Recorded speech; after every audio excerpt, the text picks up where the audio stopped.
Welcome, everybody, to another episode of Just Two Dads, along with my co-host and my partner in Thrive, Mr. Shawn Francis. I am Brian Altunian.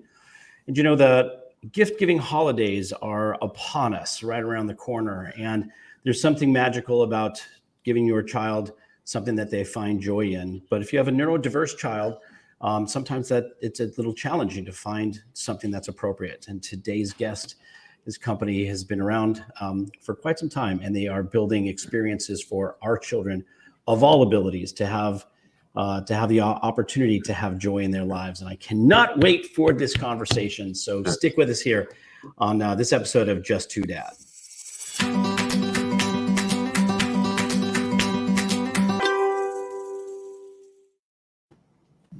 Makes it seem official when we have the little ding ding. Want to welcome everybody who's joining us on Facebook Live and on Apple and Google Podcasts and iHeartRadio and Pandora and all the other podcast outlets where we can be heard. Welcome to another episode of Just Two Dads. It's great to have you all here. Please, if you're catching us on Facebook Live, feel free to enter comments in the comment section and questions for Seth, our guest, if you have any as they come up. I would love to be able to answer them for you. If you're not catching us live and you're catching us on the YouTube channel, please subscribe and share. Today's conversation is going to be one of those that I think is going to be meaningful and is going to hit you in the whole, it's going to hit you in the heart for sure. Definitely want to thank Matt Failer for making the introduction of our guest today. Matt's a friend of the show, has been a guest. We've been a guest on his podcast as well. Deals with issues with his daughter Aria and her medically complex issues, and so we're always grateful when Matt makes a suggestion introduction. It's always incredible to see people, and today's no exception to that. Also see Robert Moorhead's here out in the U.S. Virgin Islands, so thank you if you're listening on WSTX AM radio in the U.S. Virgin Islands. Welcome as well. Hope that you're all doing well. I'm excited about today. And Shawn Francis, let's kick off the show. How are you feeling today, bud? Man, sometimes I wonder if people really believe me when you ask me and I get ready to answer. And I'm like, I am just so excited and so thankful. But I don't know. I'm just full of gratitude. There's a lot of great things that are taking place in life and at the moment. And it's funny. I appreciate you asking me that question because it makes me focus on that which I have to be grateful for. There's a whole lot of it. And so with that said, let's jump right into today's show. Our guest today is Mr. Seth Kanor. Seth, welcome to Just Two Dads. Thank you both so much for having me. I really, really appreciate it. As do we. Yeah, so, sure. You are humble enough to probably just see yourself as, a guy doing what he loves to do, and will probably be resistant to accepting the title of hero. But anyone on this planet who is earning, their, paying, it's said that it was said by the great Muhammad Ali that, service to others is the rent we pay for our room in heaven.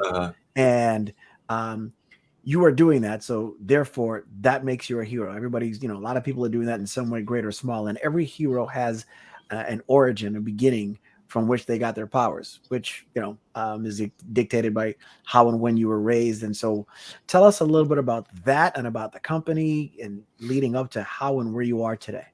Sure. Thank you. It's funny you said Muhammad Ali, because this is kind of crazy. I grew up, I think the first poster in my room was Muhammad Ali. That's fantastic. Yeah, because my parents were, very much involved in the peace movement, and Muhammad Ali was, and then, my grandfather on my mom's side had been very involved in social justice and union organizing. And so Muhammad Ali was the pinnacle of. Well, it has been said that coincidences are God's way of remaining anonymous. So there are no accidents. Fantastic. Yeah. That was the first. It was a poster of Muhammad Ali, and then Walt Frazier and Earl Monroe, because I know you guys are in LA, so that's okay. Sure. Hey, I met Earl of Pearl when I was a kid, actually, when the Knicks came down to the Virgin Islands, and anyway, and not to mention Walt Frazier still owns a house on St. Croix. Okay, well, I got to meet Earl of Pearl too, and this is actually relevant. He was a sweetheart, man. He just couldn't have been nicer to me. Yeah. I was like a 3, you know, I felt like an 8-year-old when I met him. I must have been 40. I was just so in awe of him. That's fantastic.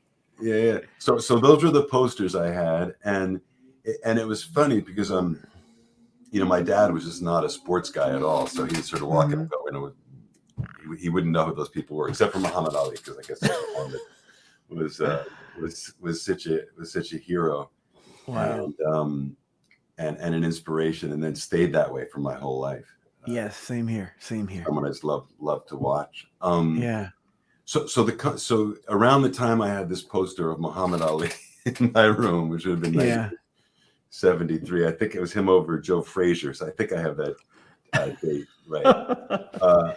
My dad was completely out of work, and he had done cancer research, but the funding had dried up for cancer research, and he had been at Chicago Medical School, and he dropped out. He was doing a biomedical engineering company in the Bronx with my grandfather, who was a machinist. And it wasn't, he was just going through a dry spell where nothing was really coming together. And it wasn't, he had all this talent, you know, he had some biomedical knowledge, some engineering knowledge, and he was just a very inventive guy. And he got a call from a friend, I don't remember who it was, who said, listen, I know somebody who's an occupational therapist out at United Cerebral Palsy on Long Island. So why don't you go out there and see if they need anybody? And they weren't hiring anybody because there were no, you know, the field didn't exist at that point. Right. So he went out there, and there was a boy, I think, sitting in a wheelchair, and his head was to the side. And he was just sitting in an empty room. And my dad said to the therapist, well, you know, where are the toys? I think, you know, as a young boy. And the therapist said, well, you know, there are no toys. He can't play with toys. He's got motor skill issues. And my dad said, well, that's not acceptable to me.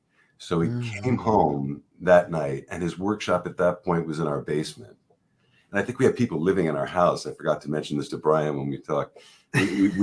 My parents were split up, and to, you know, make the mortgage, he had all these boarders living in the upper rooms of our house, but no dividing wall. He was a real an eccentric. So it was a house. So all these young people living upstairs at probably, you know, $30 a week for their room, and then he had his shop downstairs, and he went into that shop, and what he did was he set up a mercury switch that he attached to a train set that he had, and we wouldn't use mercury now because it's you know, it's certainly a dangerous thing to use. Yeah. But so when the way he had the switch set up was that it was a motion sensor, and when the child held his head up straight, the train would go around. That was his idea. And now, you know, we think we have all this talk about positioning, which is that if a kid is like this or an adult, it's hard to take in the world. So a lot of the things that they're, you know, positioning is very big in the occupational physical therapy world. How he knew this, I have no idea. And he came back the next day with this train set, and sure enough, the kid picked his head up, and the train went around. And the therapist said, I don't remember, you know, this is a long time ago, within weeks, the kid was just holding his head up straight. And an amazing story. And there was no company, there was no nothing. It's just my dad building this stuff in the basement. And then gradually from there, he started, by the time I was in high school, so maybe 1976 or seven, he had launched the company. And he had a very small shop, probably 300 square feet in Hastings, which is where I grew up. It's just outside of New York City. And it was just my dad, and I would come in after school and work, and he would take the orders, and he would make the product, and then he would go to the post office and send it out. And gradually, over many, many years, it expanded into what we are today. It was called Toys for Special Children then. So that was really, you know, now we do devices for people of all ages, but that was really the genesis, was in making sure that kids could play. So that started in 77. How did you go from, tell us now, chronologically, how did you go from Toys for Special Kids to what is today Enabling Devices, and your involvement, your role, and how you got involved and took the company over? Right. I'll try to give a shorter answer this time. Sorry. That's good. No, that was fine. That's great. I think the company, it grew slowly and organically. And I think once my dad saw there was a need for children to have toys, then it became, well, what if you're nonverbal? So actually, I do have this. He started developing communicators, simple communicators. And I wasn't planning on doing this, but I just found this in the drawer. Mm-hmm. This is a prototype. Okay. And he would do the prototypes on cardboard. Oh. So this is the circuit. Oh, it actually works. It actually works. It's actually wired to a circuit board. So this was a prototype 4-message communicator. And then as the need arose for different things, people would then come to him and say, hey, I need a simple communicator. My kid loves this toy and I want to play with it. Can you do it? I'm a paraplegic and I'm in a wheelchair and I can only move my head this way. So do you have a switch that I can just, so that's our ultimate. Or, I've got someone I'm working with who can only move their head this way, but they're very hypertonic, they're very high muscle tone. So they're bashing into this switch. Can you make a switch that won't break when they bash their head into it, if they do? And then, so really it just happened organically that way. The company, people started to come to him. I might have mentioned this to Brian. He didn't patent anything because I said, I can't make enough to get the stuff to the people who need it. So I want people to copy me.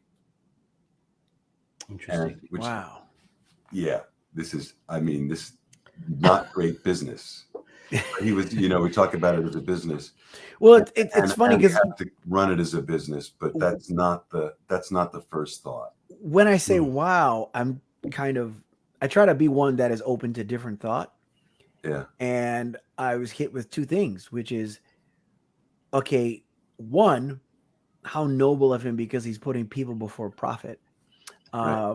But then the challenge you have is that if someone does a bad job of knocking off what you're doing and they put profit before people, right, then everybody kind of gets shortchanged. So it's a risk. It's a risky thing. Just very interesting. Yeah. And that happens, Shawn. Certainly that.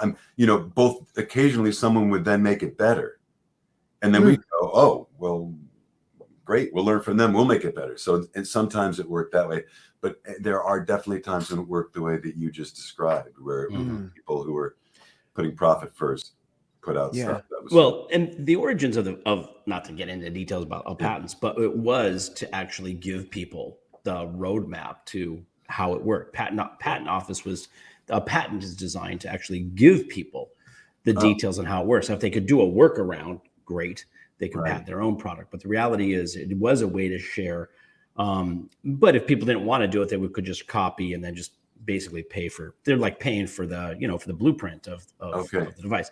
But that being said, the fact that your father was so focused on let's serve the needs of the people, I'm not worried about the business piece of it, it'll work itself out. Right. It just is I think that from our discussion, it seems like that's a culture that has been pervasive at enabling devices, which is let's just put out the best products for those in need. Yeah. And how did actually, when I started, it's funny, it just reminded me of something else, Brian, which is when I started at the company, there was always this fear of giving my dad these requests for free stuff. He always said yes. Because he always said yes. Yeah. So, and at some point you just get, ideally this would eventually be government funded and we'd love to run it as a nonprofit. They're all the question is how to get this stuff to everybody who needs it.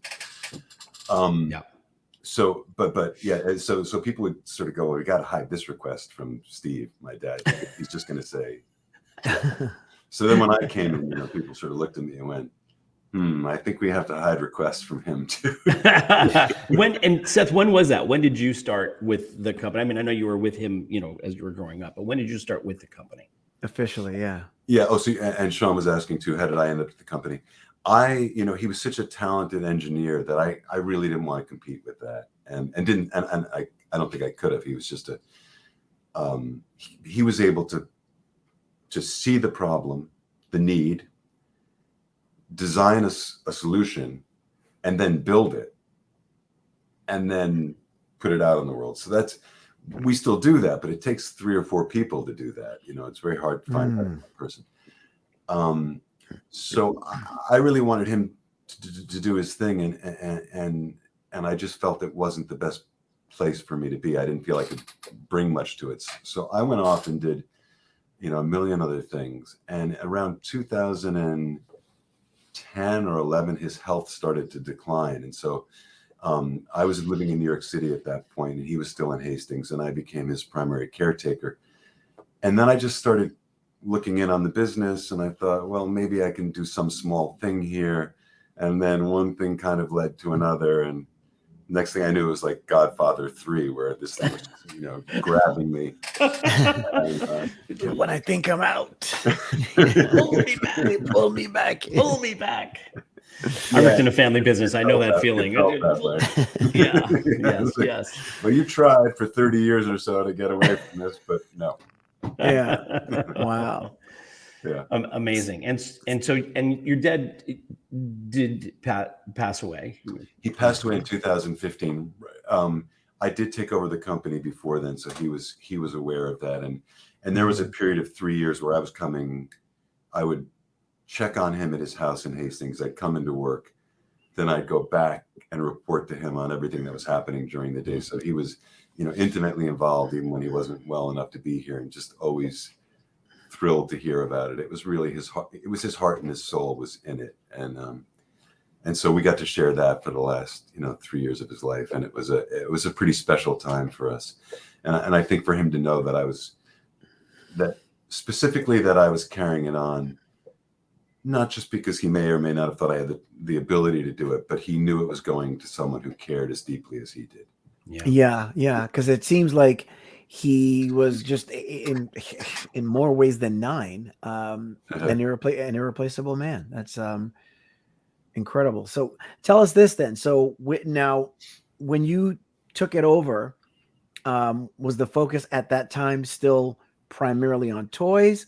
And if so, how did you go from toys to devices? Right. So when I walked in, it was already at enabling devices, and we were doing a wide range of products, as wide a range as we're doing now. So it was more that, in a way, because the company had, it wasn't built all at once. So it kept having different, you know, software systems and different ways of building put on it, which was great. Someone needed something, and we built it. You know, and so there weren't things like common parts. The production had gotten almost, I'm trying to think, it was a sort of a sprawl of just, it was no longer cohesive, because we'd grown without there being a central idea of where we were going. And that was nobody's fault. That was just, I think, a function of, we're trying to make what you need, and if you tell us you need it, we're going to make it. And I think that as he had been sick, it had lost a person at the center to say, that's certainly something he could have done, but he had been in failing health. So I think it really hadn't had a captain. Gotcha. And it needed someone to just sort of pick out all the talented people who were here and say, there's so much talent here, but, you know, we've sort of all got to get back on the same page. And you've been left alone to do your thing that you're brilliant at, but you need some support. Right. So is that the path that the direction that you started steering things in once you took that over, and he was and we had some producers, yes, and we had some people producing for us outside, and I wasn't happy with some of the quality control. And so we started taking things back in house. We really started rebuilding it from the ground up. We have this. I don't want to mention any one person, because everybody here has ideas, and everybody contributes to the design. But what I wanted to do was bring everything back in house so that I had my hands on it, because I certainly, from working in his shop as a kid, knew how things should look, knew how they should go together. And the biggest thing is, if you've got a switch activated device and it doesn't activate consistently, it's hard enough to teach a kid without a special need cause and effect. But you want to make sure that if you finally got a kid who's recessive or withdrawn, and you finally got that kid out of their shell to reach out for something, it's got to work. It better work. Yeah. Right. Work. Yeah. And this was not me doing any yelling or shouting. It's got to work. Everyone here already felt that. they needed better support from the top. Gotcha. Yeah. So tell us, how many, what's the percentage of clients that are individuals versus say schools or institutions when it comes to your products? Yeah, that's a great question. We're generally about 20-80. Okay. 80% institutions and 20% individuals. But what we really stress is the individual doesn't get less attention than the big school order. Right. Everything is treated. It's all going to the same place, and it's all treated the same. Wow. Consistent with that culture we've been talking about. Not a surprise, I think, to anybody who's hearing this. So it's beautiful.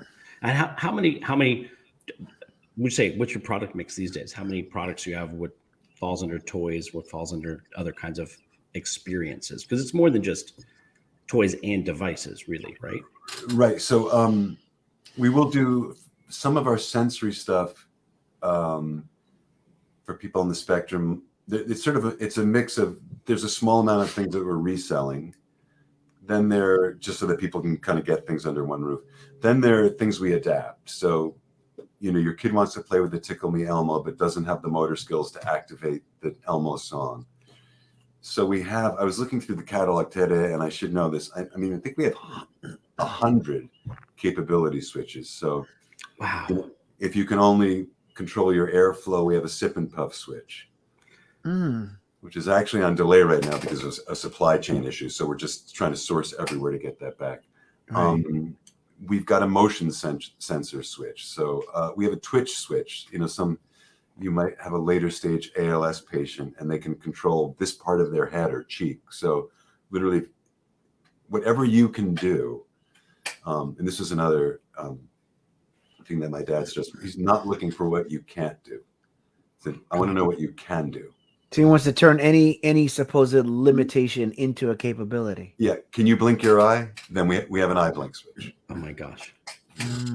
We can position the switch. You can move your knee. You can. I'm trying to think. So there's a sip and puff. There's an eye blink. There's motion sensor. There's some that are just very sensitive. Oh, and maybe you have a visual impairment. So we've got a switch this big with a bright light on it. So these are things that can be incorporated into both play and obvious practical everyday uses for life. Exactly. Yeah, Shawn, that's exactly right. Thank you because I forgot that important piece. I mean, the idea is if you now know, oh, when I hit this very big switch, Elmo sings this song that I like. Yeah. Maybe later it's when I hit this very big switch, my computer goes on or my wheelchair moves forward. Wow. But it's still coming from this sense that play is the work of the child and that the way children learn is through play. So you're probably not going to think this is necessary, but I then owe an apology to anybody that is going to be seeing some of the flyers and the graphics as far as the words go, because I've been telling people about you having a toy company, and that is that's an attempt to pull a muscle with your arm trying to scratch the surface. I mean, there's a lot more to it than that. Well, but I think I don't think it doesn't bother me at all, because I mean, at the core, that's what we are. Yeah. I was mentioning this to Brian too. We had a little meeting, just an introduction, and this is an important thing too, I think, for my dad, which is this was never done out of doing something out of obligation is different than doing something because you love it. Right. Helping someone who may need your help because you think it's the right thing to do is different than helping someone who has a need because it brings you joy. Yeah. And so I think I'd be sitting at home, as a kid, and my dad, he would have invited someone with cerebral palsy over to the house for dinner, and we didn't have a ramp. So there were these stairs, rickety old stairs up to the house. And suddenly we go, well, how do we get this person in here? And most people when faced with that go, oh, it's a disaster. And to my dad, that was a fun problem to be solved. Yeah. The person you're helping is not feeling, oh, this is an obligation. Someone's doing this because they have morally. This person is doing it because they love life and they value me. And it's a pleasure for this person. Wow.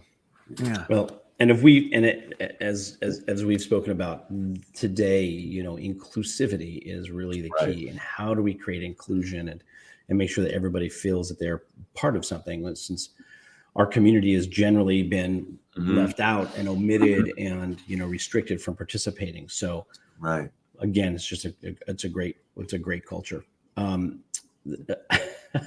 I can sit here and listen to you talk all day, Seth. Honestly, I'm like, this is it's just amazing. For people who may be, skeptical, they're maybe thinking like, okay, so what's the catch? What's the, like, you can't be all this, good, great, selfless. There's got to be something there. And so is there any of that, or have you had doubts as you've been building this, as you've had thoughts about this? Oh yeah. Well, I think there was for my dad, who was sort of, somehow almost an eccentric mad scientist. I mean, you almost think of Christopher Lloyd in Back to the Future, that kind of a guy. I think there were some tough things. He would enter into relationships with people, other business relationships, either vendors or producers, and not realize that everyone wasn't on the same page that he was on. And so, when I came in, there's a sense of, well, I don't think anyone enjoys conflict, so there's a sense of, well, I've got to sort of tell these people that this relationship has to change. And I don't enjoy conflict. And, I think for me, it's been I go, well, okay, this is not something that's enjoyable, but I'm doing this for the good of the company. This isn't, for me, this is for everyone who works here, and this is for everyone we serve. So, I think he was so open. He certainly could be taken advantage of, not because he was an easy. I think he just didn't think in terms of, because it wasn't necessarily in his heart. He sounds like he's someone that lives by something that I think. I've always, Brian has heard me say this, and I mentioned it on the show before, that which would make the world a much better place if we were a lot more childlike and less childish. Childlike meaning that you see nothing but possibility, because, just like if you take a bunch of kids of different races, ethnicities and whatever, and put them in a playground, if they're young enough and the world hasn't gotten to them yet, they're going to believe that anything's possible. They're going to have curiosity about each other. And it sounds like he had a curiosity about people and saw the good in people first above anything else. You risk doing that, to a fault or whatever, but that's just something that so much more of the world needs. Tell us this. So do you have children? And if you do, how has this experience affected the manner in which you parent? Yeah. Well, I love what you said, which is to be childlike, but not childish. I think that's such an important distinction, especially in this country where I think sometimes the world sees us as a little immature, but there's a beautiful side to that, right? Which is that we want to have all the great qualities you talked about as a child. And my son is 3, and you put him on the playground right now. You're right. I mean, he's just, and he doesn't even know he's not on a cell phone. He's not, I don't see a judgmental, angry. Yeah. So he's in that perfect stage. Yeah, exactly. Yeah. And then I was listening to some podcast, and the podcaster was talking about how when we get to wisdom towards the end of our lives, we move back to the childlike state of wonder, not childish, but the childlike state of wonder. Yes, the wonderment of a child. Yeah. Yeah, and I think he was. There's a video I watched. I should have shared it with you guys, where he's playing with a child, and you can really see that he was in touch with that. And in my own parenting, I try to enter in. If my son wants to pretend that we're frogs, then I become a frog with him. Yeah, I'm watching from, what would you call it? As an observer, of course, there are times I'm observing him for safety reasons, but when we're playing together, I'm trying, he's wanted to be a squirrel this morning. So then we're both squirrels eating nuts, and I'm in there with him. Right. And I do see that, just to get back to a lot of the great physical therapists and occupational therapists we see, they're really in it. Yeah. With these kids. And I don't know. So some of the parenting stuff has nothing to do with any of this. He just had a great sense of play. And so I think, and a great deal of physical affection for me. So my kid gets, like, hopefully a great sense of play, physical affection, open heart. My dad was really at his best with kids, at his very best.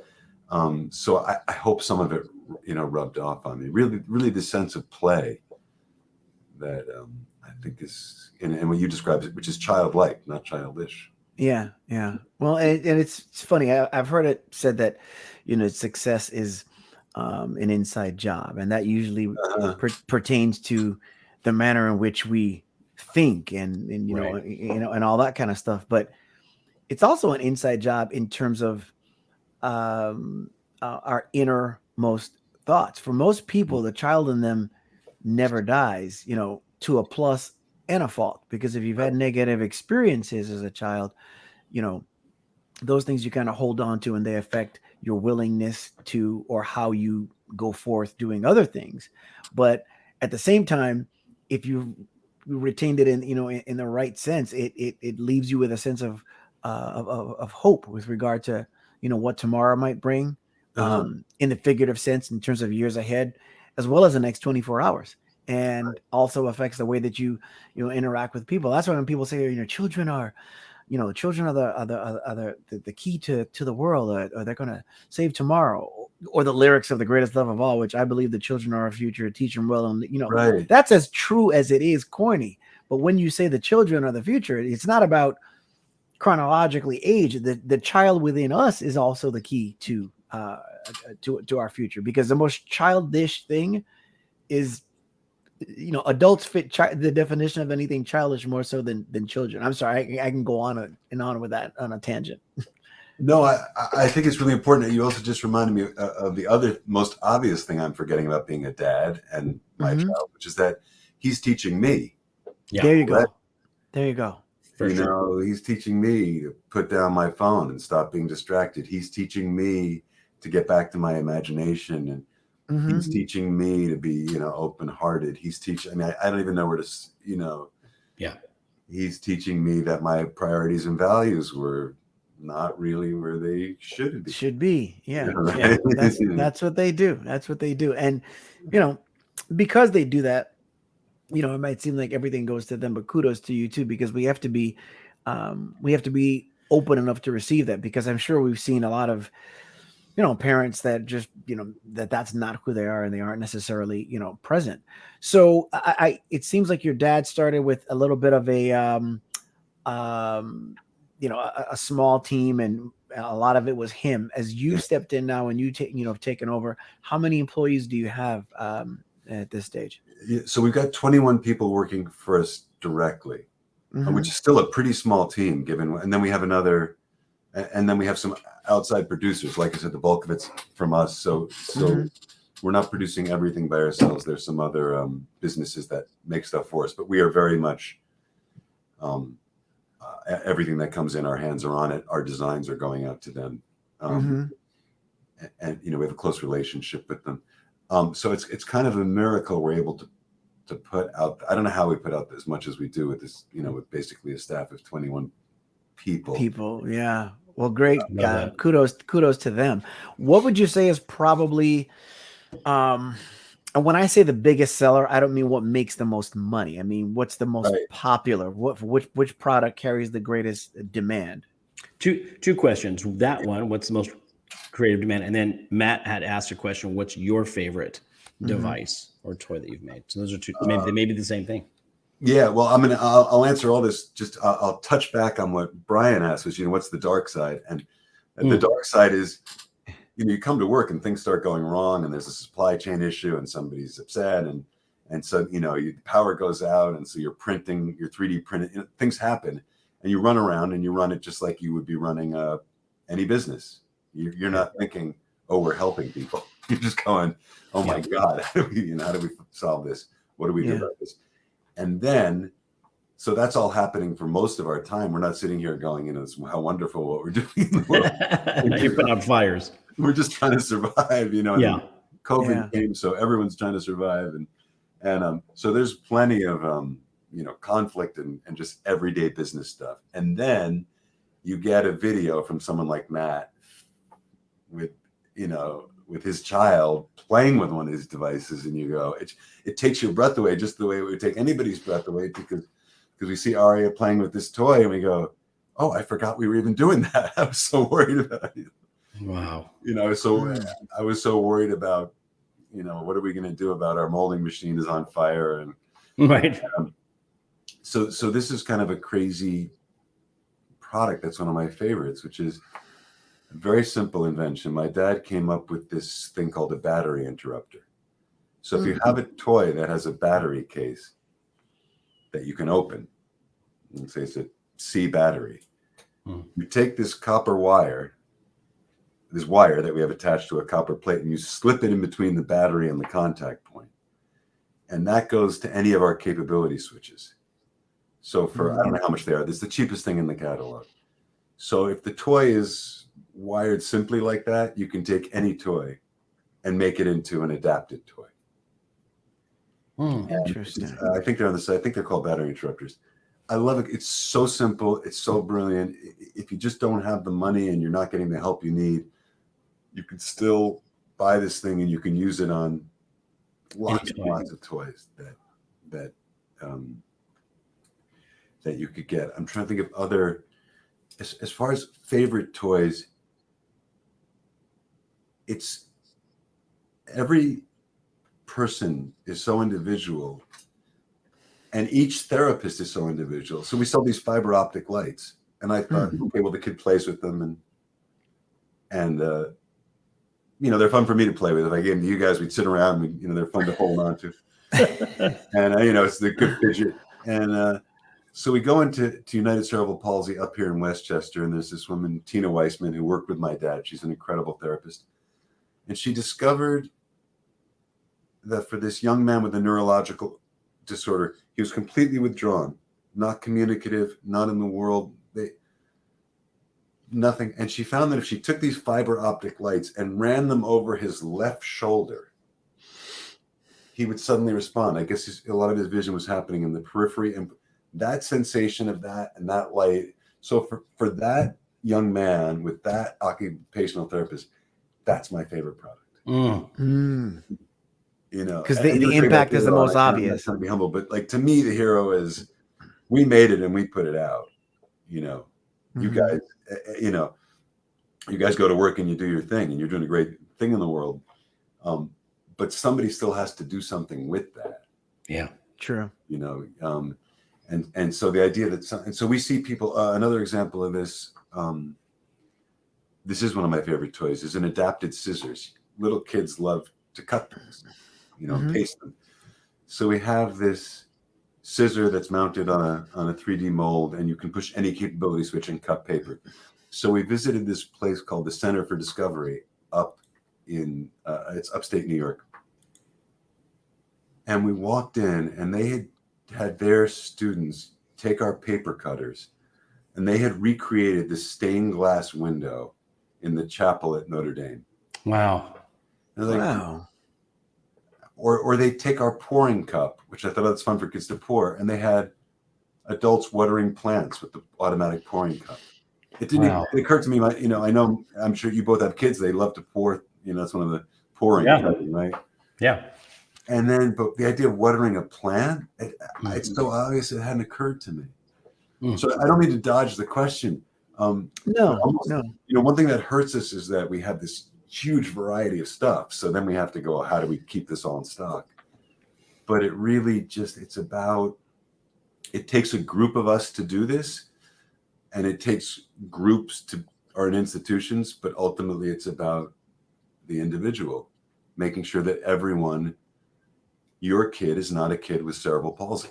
Your kid is not autistic to us. Your kid is not a kid in a wheelchair. Your kid is not that label. Your kid is the kid who loves fiber optics or airplanes or trucks or watering a plant. It's so we don't even know what you'll do with our stuff. Right. Because we don't know you and your child. I told Matt after our initial conversation, I was like, we could have talked for hours, like instant bromance. I love the philosophy. I love your approach. Matt's been putting comments in our chat. I got to put my reading glasses on. Yeah, they're just such phenomenal stories for those that are listening in. Matt shared a story about Seth's involvement with his daughter Aria. Seth jumped on a FaceTime call and the early intervention group and showed the toys and devices in their warehouse, and they tried to find a special device that would be great for Aria. So said Seth and enabling devices pour their souls into this small company, changing the lives of so many.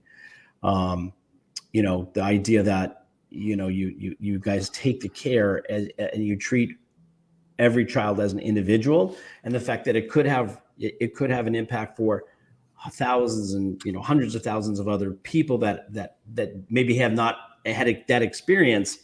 It starts with helping one, and it's amazing work that the best way for someone to to look at your inventory and find something that may be appropriate for them is obviously your website. You mentioned a catalog. Do you guys still actually have physical catalogs that go out? We are putting a physical catalog back together. We couldn't do it during the sort of peak of COVID because we were just trying to save every penny we could to, keep, and we've come through it. We're mostly come through it because the team of people here made sure we came through it. So we're good. Now we're That's going to be my next question, how you guys were affected by that. So when will things start picking up for you as far as, say, the holidays? I mean, is that the busiest time of year? And that's here. Right now? Right now. You're in it. Yeah, okay. That's here. Good. So we're scrambling just to keep as much stuff in stock as we can. Good. But Seth, tell the story again that you shared with me about people who have decided that they actually want to come work with you because of the work that you're doing. Oh, I mean, there's so many, I forget which one we talked about specifically. I don't remember either. You just, people who had, well-paying 9-to-5 jobs, 6-figure incomes, just want to come and, be a part of what you're doing because of what you're creating. Yeah, we get that a lot. And again, that's, the balancing act, of course, is not to take advantage of that, right? It's such a balancing act. We want to get stuff to people at a reasonable price. We want to pay people well who work for us because, they deserve to be paid well. So, it's a tricky balancing act. We're still working on that, but we do get people. This is a friend of my sister's just came to work for us, and she's got a Yale MBA, and I'm sure she could be doing anything.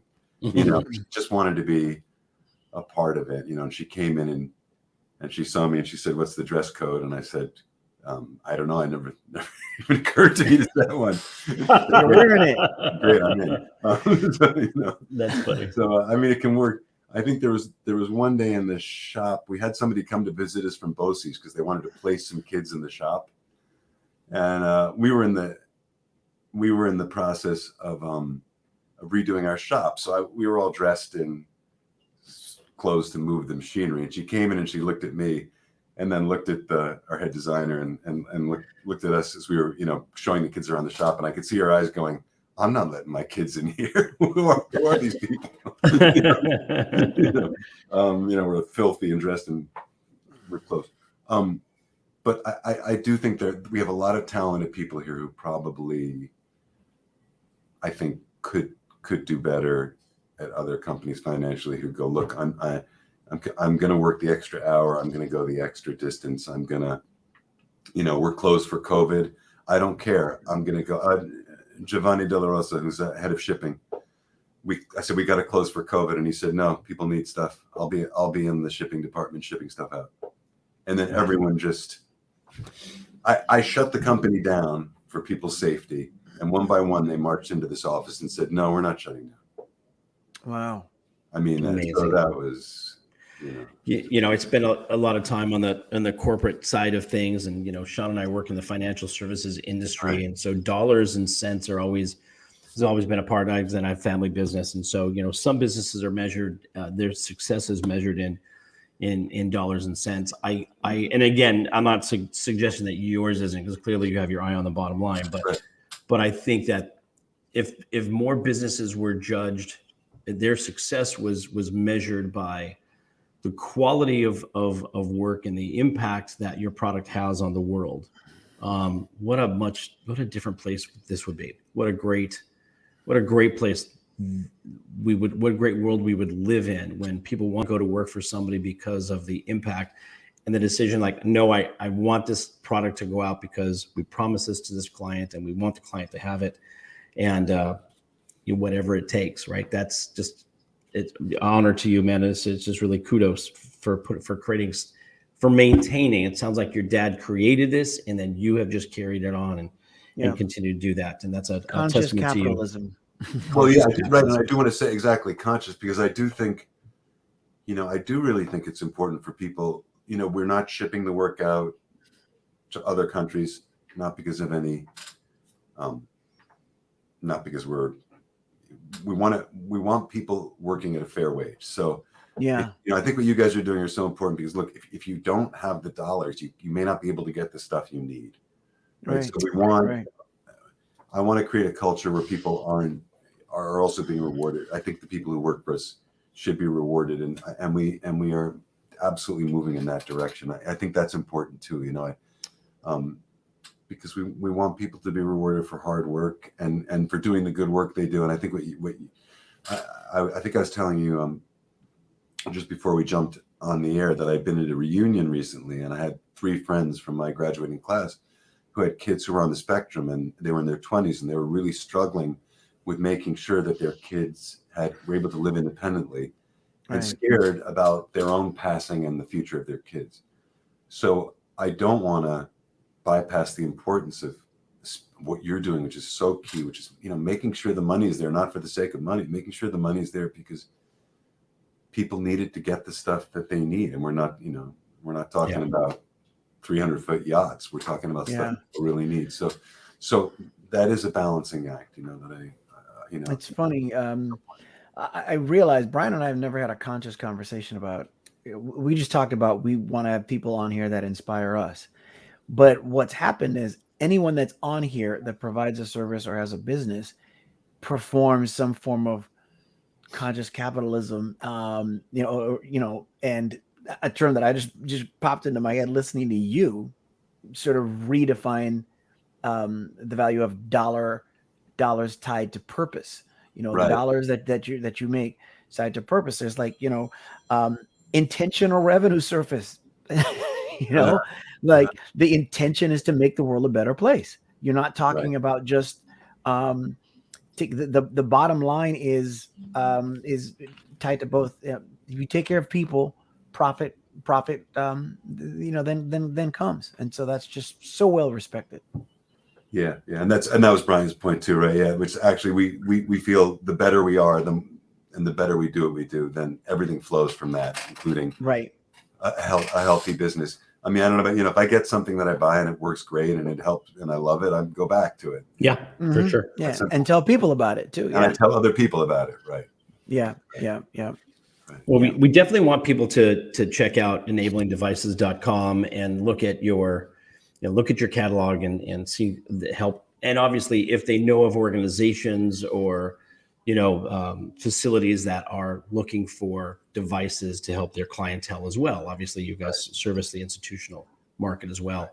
And our goal is to, again, shine a spotlight on those amazing people who are doing great things. And Seth, I think clearly anybody who sits and listens to you gets where your heart is and what your intent is. So, anything that we can do to continue to promote enabling devices. I know Matt Failer is a huge fan and would also continue. He's actually using devices for ARIA now and continue to support the effort. And if there's anything that we can do, anything else that we can do for you, we consider you now part of our, Just Your Dad's family and part of the network. And, we want people to know all about you and anything that we can do. In fact, I'm going to say this one thing, because here's the thing. We just did a 2-day summit a couple of weeks ago where we had a bunch of service providers actually share so one is to have a conversation with us similar to what we're doing today with you.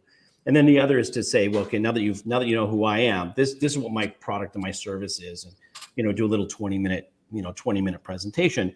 Right. And we vowed at the completion of this last summit that our next summit, which is going to take place after the first of the year, was going to be was going to be dad focused. Now, not necessarily, you know, all dad driven, but the fact that, you know, we want dads engaged in the conversation. We're three of us, or three dads here having this conversation. And I think that if anybody's we used to joke about it. Somebody said, if you want two men to have a meaningful conversation, put a couple microphones in front of them and call it a podcast, right? But these are meaningful conversations, and people need to know that there are people listen, we just had this recent, there's all this stuff going on with Facebook, and, you know, we go live on Facebook, and yet here's, you know, profits over people, and your company clearly is the opposite. There are great companies out there led by great men and women who are committed to such great things in the world, and we want people to know about that. So we're definitely going to want to talk to you about that, and being able to, you know, maybe we'll do a presentation, you do a live, you know, in your warehouse, do a live event, you know, a 20 minute, you know, just so people can actually see some of the stuff that you're doing.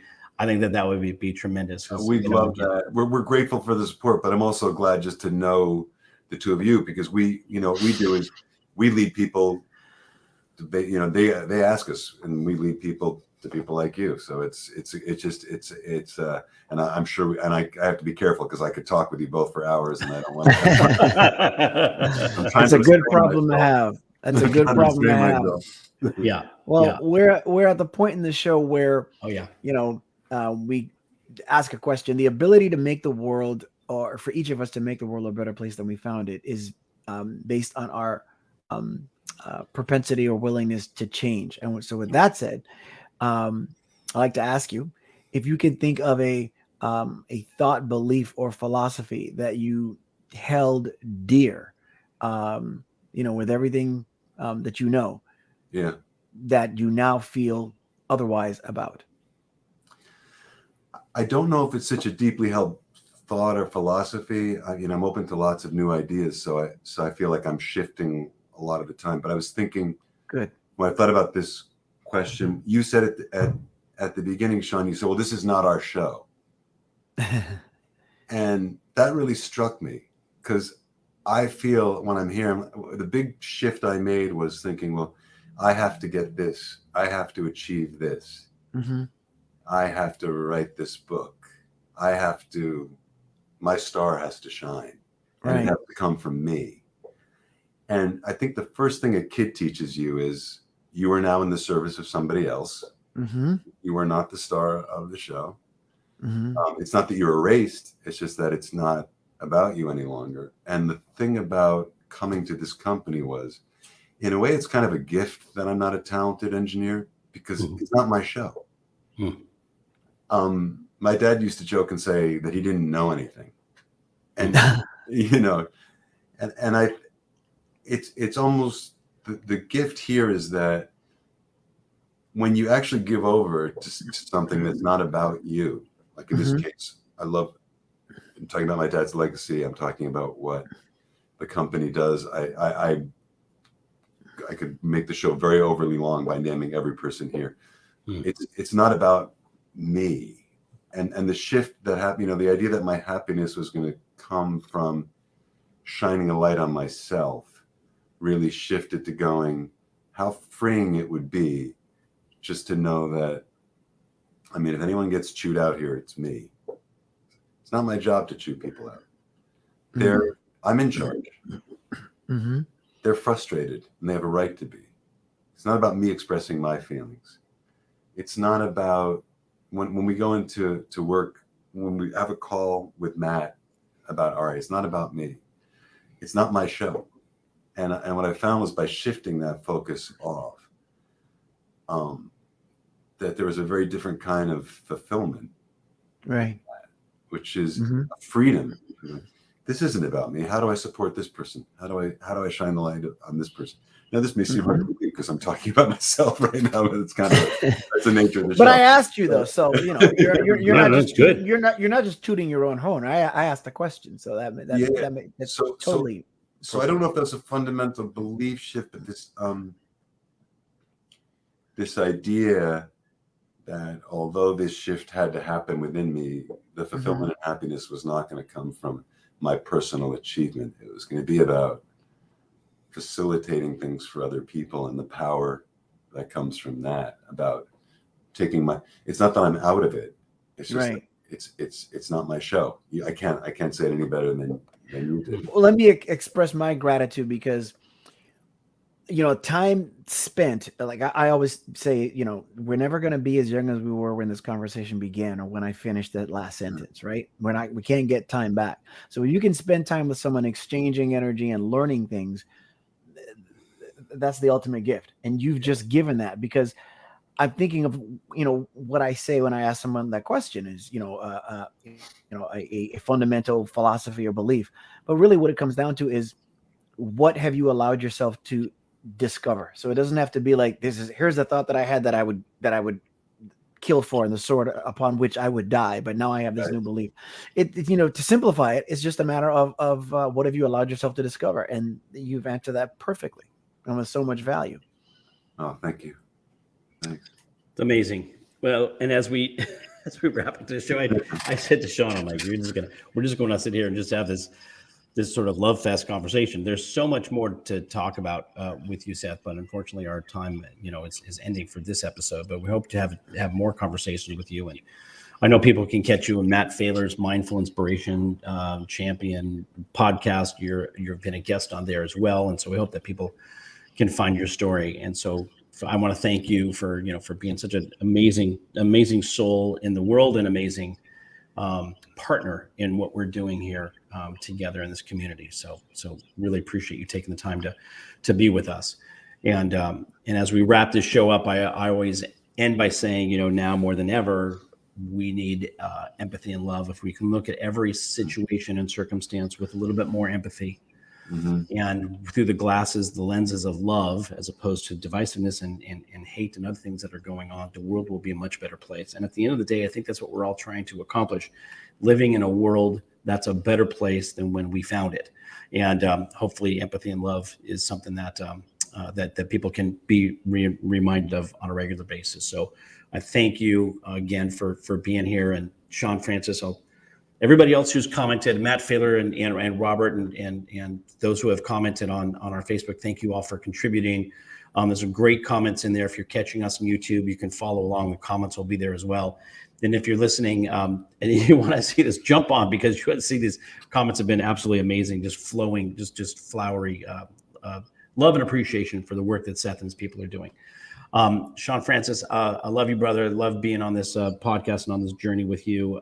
Every day, every experience is a new one, and it's just more enriching every day. So throw it off to you to close us out for today. The feeling is most mutual. Thank you so very much. I want to, as always, remind everyone that, somebody somewhere needs to know that they matter, needs to know that they're seen, needs to know that they're heard. And there is no such thing as we've discovered doing this show, there is no such thing as special needs. Everyone needs the same thing. Everyone needs to know that they're seen, that they're loved, that they matter. If you have a diagnosis or a disability, a developmental delay, you may need more of the same thing that everyone else needs. The doses may be different, but we all need the same thing. And I want to thank, as always, the women in my life, my mom, Jan, and my amazing wife, Laura. Without them, I could not even aspire to be who I try to be. And thank everyone for tuning in. And we will see you next week. And thank you so much again, Seth. What a pleasure. Thank you both. Really appreciate the time. It's awesome. We'll see you all again soon. Next week on Just Two Dads, we have an amazing guest in the month of October. Seth just kicked off a phenomenal month. Hope more conversations like this. I love this, Seth. This has been fantastic. Thank you.